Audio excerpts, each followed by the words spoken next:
perkasa yang menjadikan segalanya.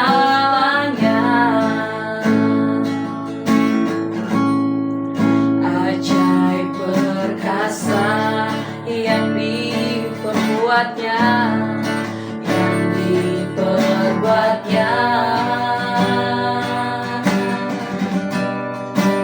Di antara segala bangsa, sebab Tuhan baik, sebab Tuhan baik, bahwasanya untuk selamanya kasih setianya, kasih setianya selamanya. Sebab Tuhan baik, bahwasanya untuk selamanya kasih setianya. Syukur, syukur bagi Dia, Allah yang perkasa, Allah yang kuasa, yang menjadikan segalanya, yang menjadikan segalanya. Ajaib perkasa yang diperbuatnya, di antara segala bangsa, sebab Tuhan baik, sebab Tuhan baik, bahwasanya untuk selamanya kasih setianya, kasih setianya selamanya. Sebab Tuhan baik, bahwasanya untuk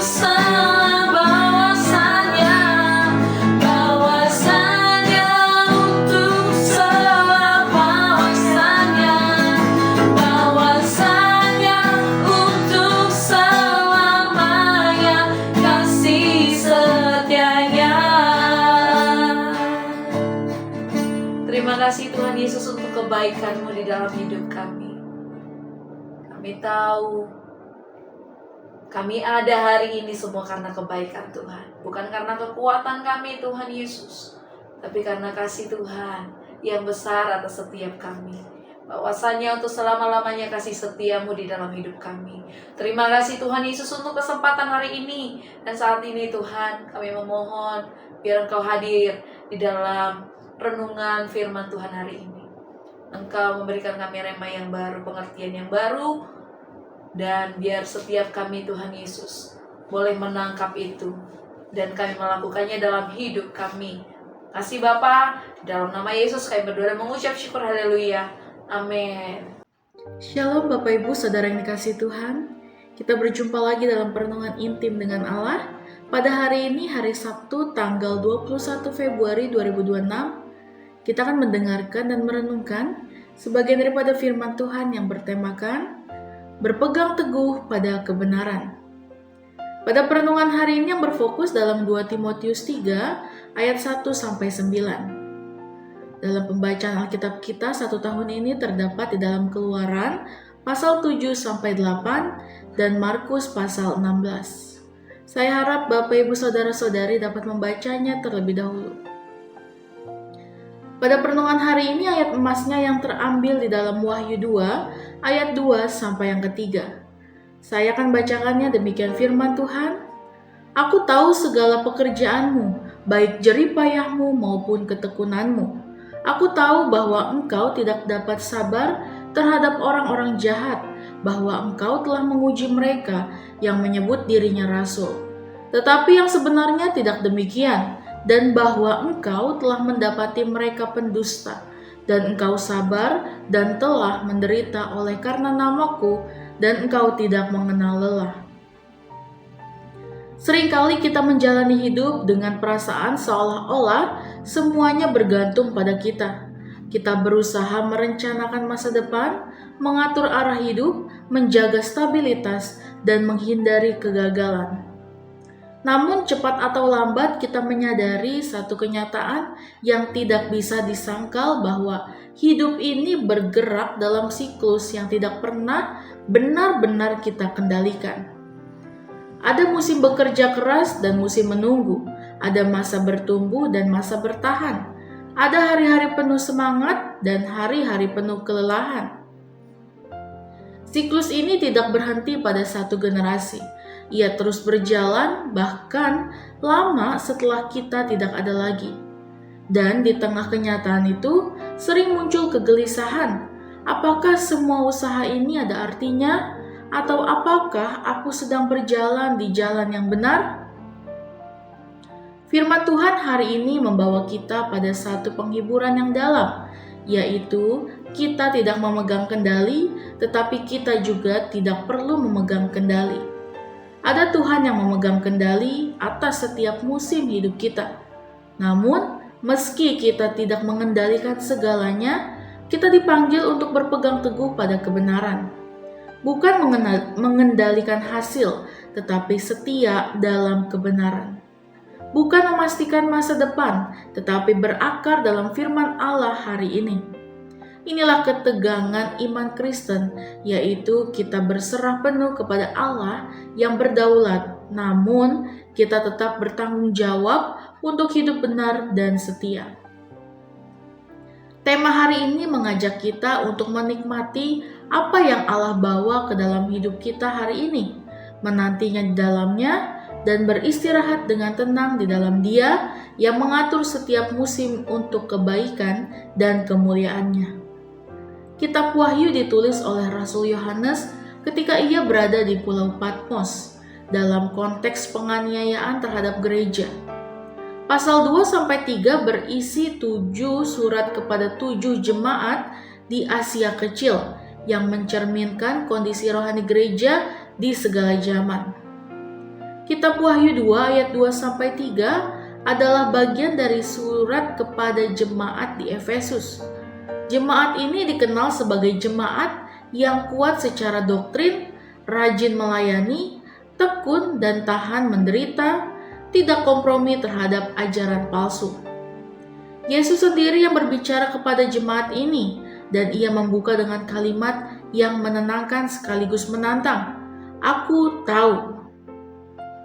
Ini menegaskan bahwa kesetiaan kita tidak tersembunyi, jerih lelah kita tidak sia-sia, ketekunan kita diperhatikan oleh Tuhan. Ada makna teologis yang bisa kita pelajari dari Wahyu 2 ayat 2 sampai yang ketiga sebagai berikut. Yang pertama, aku tahu segala pekerjaanmu. Yesus adalah Tuhan yang maha tahu dan hadir. Ia tidak jauh dari pergumulan jemaatnya. Mazmur 139 ayat 1 sampai 3 mengatakan, Tuhan, Engkau menyelidiki dan mengenal aku. Berpegang pada kebenaran seringkali tidak mendapat pengakuan manusia, tetapi selalu terlihat oleh Tuhan. Lalu yang kedua, engkau tidak dapat sabar terhadap orang-orang jahat. Ini bukan tentang sikap keras, tetapi keteguhan moral dan rohani. Jemaat Efesus menolak kompromi terhadap dosa dan ajaran palsu. Di zaman sekarang, kebenaran sering dianggap relatif. Namun firman Tuhan menegaskan bahwa kebenaran Allah tidak berubah oleh zaman. Yudas 1 ayat 3 mengatakan, berjuanglah untuk mempertahankan iman yang telah disampaikan kepada orang kudus. Lalu yang ketiga, engkau telah menguji dan mendapati mereka pendusta. Berakar dalam firman membuat jemaat mampu membedakan kebenaran dari kepalsuan.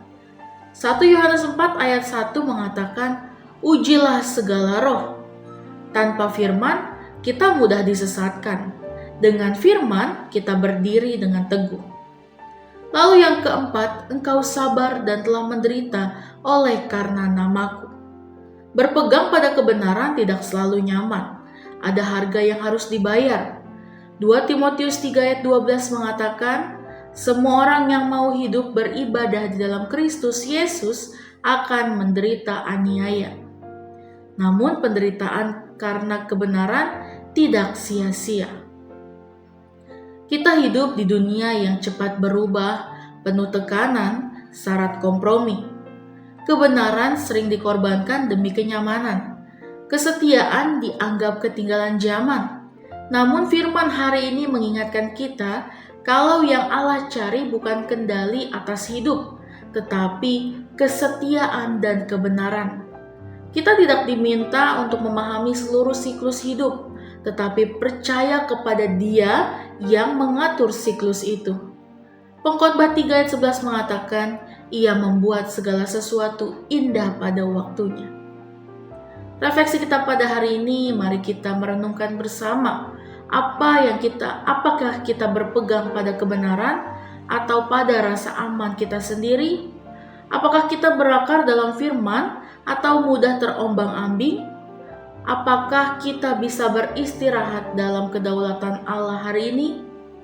Apakah hidup kita sedang setia meski tidak memegang kendali? Allah memegang kendali atas hidup kita. Tugas kita adalah berpegang teguh pada kebenaran dan hidup setia. Amin. Mari kita sama-sama berdoa. Bapa yang baik, terima kasih Tuhan Yesus untuk pada hari ini kami mau berpegang teguh dan pada kebenaran-Mu ya Bapa. Kami mulai merema bagi setiap kami ya Bapa firman-Mu pada hari ini ya Bapa. Kami mau berpegang teguh kepada kebenaran, kami mau berakar dalam firman-Mu ya Bapa. Terima kasih Tuhan, Engkau yang memegang kendali atas hidup kami. Setiap langkah dan perbuatan kami itu semuanya oleh hanya kehendak-Mu ya Bapa. Terima kasih Tuhan Yesus, kami menyerahkan seluruh hidup kami ke dalam tangan-Mu, biarlah kehendak-Mu yang jadi bagi kami. Terima kasih Tuhan, di dalam nama Tuhan Yesus, haleluya, amin. Salam sejahtera bagi kita semua, shalom.